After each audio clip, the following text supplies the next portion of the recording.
की तेर सुनी रघुनंदन,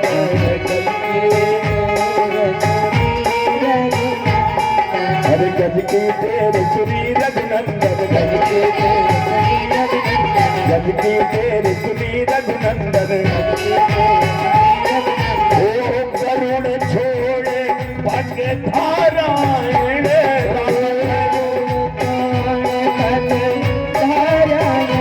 बद्री नारायण नारायण नारायण,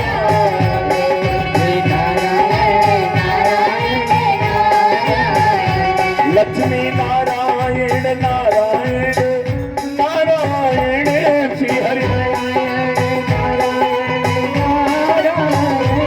रामा जो नारायण नाम लेते हैं,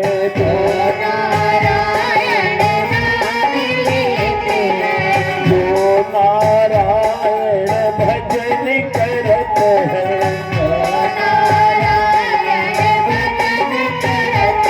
ओ मातु पिता कुल नारायण, राम मातु पिता कुल नारायण, श्री हरि नारायण नारायण नारायण, श्री हरि नारायण श्री हरि नारायण नारायण नारायण, श्री हरि नारायण नारायण, बद्री नारायण नारायण नारायण, बद्री नारायण नारायण नारायण, दीप नारायण नारायण नारायण, श्री हरि नारायण नारायण नारायण। बोलिए गोविंद भगवान की जय, बोलिए बाके बिहारी लाल की जय। मनसा से व्यति जो वही मनुष्य है कि मनसा से व्यति इति मनुष्य, जो मनन करता हो, जो चिंतन करता हो, जो मन को परमात्मा में लगाए रहता हो, वही मनुष्य है। मानव जिसमें मानवता के गुण हो, दूसरे का दुख दर्द समझने के गुण हो, वो मानव है।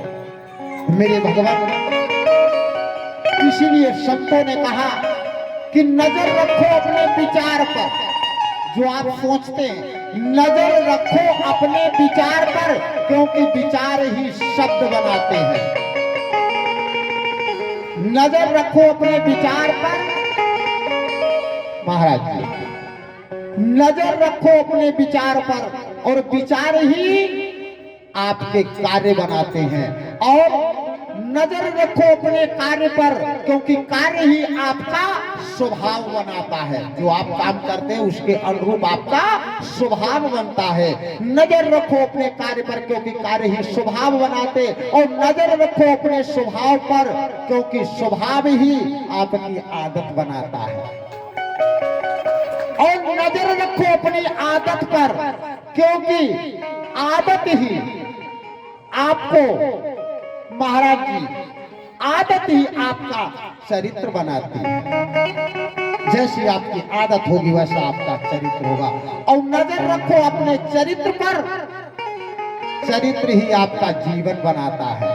बोलो गोविंद भगवान की जय। महाराज, चरित्र की ही बात आई तो एक बार दुर्वासा ऋषि जी भ्रमण करते करते करते करते वैकुंठ धाम पहुंचे, श्री हरि के दर्शन किए। और भक्तराज हैं दुर्वासा ऋषि जी, थोड़ी देर प्रभु से चर्चा करते रहे। जब स्वर्ग से वापस आने लगे तो नारायण भगवान ने एक सुंदर सा माला, एक पुष्प फूलों का माला एक दिया।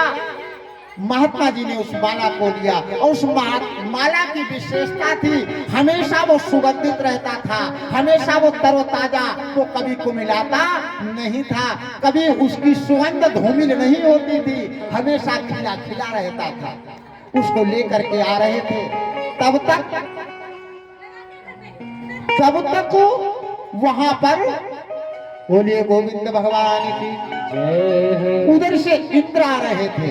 तो महात्मा जी ने, दुर्वासा ऋषि जी ने सोचा, वाह, प्रभु ने इतना सुंदर माला दिया, और हम तो संत महात्मा हैं, हमें शान शौकत की क्या आवश्यकता, हमें तो गोविंद की आवश्यकता है। भाई महात्मा और संतों को तो ऐसा तो है नहीं कि ज्यादा स्वार्थ लालची नहीं होते, वो तो बस भगवान की चर्चा में मिल जाए तो ठीक, न मिल जाए तो ठीक, उन्हीं को संत कहते हैं। नाम है त्यागी बाबा और पूछो तो कोठी किसकी, कोई त्यागी बाबा की कोठी है? ऐसा नहीं चलेगा महाभगवान।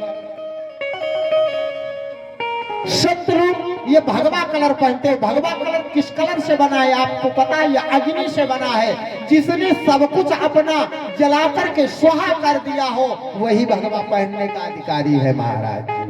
वो अग्नि स्वरूप है। हमने नाते रिश्ते घर परिवार सब कुछ भस्म करके केवल गोविंद को याद किया है, केवल प्रभु को याद किया है, वो है भगवान। मेरे भगवान इंद्र को वो माला दे दिया, इंद्र को घमंड, वही वाली बात कि अहंकार देखो कितना खराब होता। इंद्र को वो माला दे दिया। इंद्र ने सोचा हमारे यहाँ कामधेनु, हमारे यहाँ कल्पवृक्ष, हम देवताओं के राजा भला इस माले का क्या करेंगे, ये कौन सा इतना खासियत है। उन्होंने उस माला को लिया, अपने हाथी को पहना दिया, मतलब ऐरावत हाथी को। अच्छा, हाथी माला की कीमत को क्या समझे, उसने सूंड से उतारा, नीचे डाल दिया, उसी पर पैर रख करके चला गया। उधर जो दुर्वासा ऋषि जी गए हुए थे, किसी कारण से उनको भी वापिस आना पड़ गया। तो उन्होंने देखा बाप, हमने जो ये भगवान हरि का प्रसाद हमें दिया, हमने इंद्र को दिया, और इंद्र का इतना इस प्रसाद का अपमान। और देखो बहनों, प्रसाद कोई दे, तुम्हारा दुश्मन भी दे, प्रसाद का कभी त्यागन नहीं करना चाहिए। जो प्रसाद का त्यागन करता है उसे इष्ट दोष लग जाता है। अगर आप प्रसाद बाई चांस नहीं खा सकते हो, आपका व्रत है, आपका मन नहीं मान रहा है, तब भी मत्थे से लगाओ। फिर उसके बाद में चाहे चींटियों को डाल दो, चाहे गाय को खिला दो, कुकर को खिला दो, बच्चों में बांट दो, लेकिन ये कह करके हम तुम्हारे हाथ का प्रसाद नहीं लेंगे या तुम्हारे घर का प्रसाद नहीं खाएंगे, ऐसा कह करके प्रसाद का तिरस्कार कभी नहीं करना चाहिए। और अब तो एक भावना ये और चल दी कि लोग एक दूसरे को अगर प्रसाद दें तो लोगों को ये शक हो जाती है, ऐसा नहीं है प्रसादी में हमारे घर में भूत डाल दें। हाँ, अरे जब प्रसाद के नाम से देंगे तो विश्वास रखना वो भगवान का। अच्छा, कभी विचार लगाया भोजन और प्रसाद में फर्क क्या होता है? भोजन और प्रसाद में फर्क क्या? भोजन आप थाली भर लेते हैं, पेट भर गया तो छोड़ देते हैं, ऐसे ही है ना महाराज। लेकिन प्रसाद अगर हाथ से जमीन में भी गिर जाए तो उसे सम्मान से उठा लेते हैं। अगर बाई चांस ज्यादा गंदा नहीं तो खा भी लेते हो, और गंदी जगह भी गिर गया फिर भी उसे उठा लेंगे, सम्मान करेंगे, उसे किसी जीव को दे देंगे, लेकिन उसे फेंकेंगे नहीं, उसका तिरस्कार नहीं है। भोजन और प्रसाद में फर्क है। और भक्ति तो जहां भी जुड़ जाए, अरे भक्ति भूख में अगर जुड़ जाए तो व्रत हो जाती है, भक्ति अगर संगीत में जुड़ जाए तो संकीर्तन हो जाती है, भक्ति अगर यात्रा में जुड़ जाए तो तीर्थ यात्रा हो जाती है। ये भक्ति का प्रभाव। भक्ति तो जिसके साथ जोड़ दो, जैसे पारस का स्पर्श करके लोहा भी स्वर्ण हो जाता है, वो ऐसे भक्ति जिस चीज को स्पर्श कर ले वो अपने आप में सिद्ध हो जाती है। बोलिए गोविंद भगवान की। तो वैसे हमारी एक व्यवस्था है, एक संविधान है, शास्त्र का भी संविधान है कि अगर कोई राजा त्रुटि करता है, आम व्यक्ति त्रुटि करता है तो राजा सजा देता है, लेकिन अगर राजा कोई गलती करता है तो उसे संत और महात्मा उसको सजा कर, मतलब अपराध की सजा उसको देते थे। महात्मा जी ने दुर्वासा ऋषि, ये देवताओं का राजा होकर के, ये राजा होकर के संतों के दिए हुए प्रसाद का सम्मान नहीं कर सकता, इसको देख करके छोटे लोग क्या सीखेंगे, क्या देवता सीखेंगे? और जब देवता भी त्रुटि करेंगे तो आप मनुष्य क्या सोच सीखेगा? इसलिए राजा जिस पद का, जिस धन का तुम्हें इतना अहम है, जाओ मैं श्राप देता हूं, तुम श्रीहीन हो जाओ। श्री कहते हैं लक्ष्मी। अब महाराज जी संत का श्राप, दैत्यों ने आक्रमण कर दिया, सब राजपाट सब छीन लिया, इंद्रासन वगैरह। भागे भागे घूमने लगे। ब्रह्मा जी के पास गए। ब्रह्मा जी ने कहा तुम नारायण के पास जाओ। नारायण के पास गए। नारायण ने कहा देखो तुमने संतों का अपमान किया, इसका काट तो मेरे पास नहीं, लेकिन मैं उपाय बता सकता हूँ। तो क्या? तो तुम दैत्यों से हमेशा लड़ते रहते हो, लेकिन अपना काम बनाने के लिए उनसे भी सुलह कर दो। और तुम समुद्र का मंथन करो, और समुद्र का मंथन जब करोगे तो उससे अमृत निकलेगा, और अमृत तुम पी लेना। फिर राक्षस तुमको मार नहीं पाएंगे, और तुम्हारा सिंहासन और धन पुनः प्राप्त हो जाएगा। इंद्र देवता बलि के पास पहुंचे। उस समय बलि राजा था। राक्षस समझ तो गए कि कोई न कोई वाली बात है। अच्छा, राक्षस और देवता में फर्क क्या होता है? देवता जो लोग होते हैं आम मनुष्यों में, अपने इन्हीं में समझ लो, जो देवताओं के गुण होते हैं वो एक साथ में रहते हैं। देवता और दैत्यों में क्या गुण? इसको हमारे एक गुरु जी कथा सुनाया करते थे। तो एक बार लक्ष्मी जी ने कहा कि तू हमेशा देवताओं का पक्ष लेते हो, दैत्यों को छोड़ देते हो। भगवान कहने लगे ऐसी कोई वाली बात नहीं, हम तो दोनों को बराबर चाहते हैं। हमारी दृष्टि में कोई छोटा बड़ा देवता और दैत्य नहीं है, सब एक जैसे। जो जैसा कर्म करता है वैसा वो उसको फल देना मेरा काम है, वैसा वो फल प्राप्त करता है।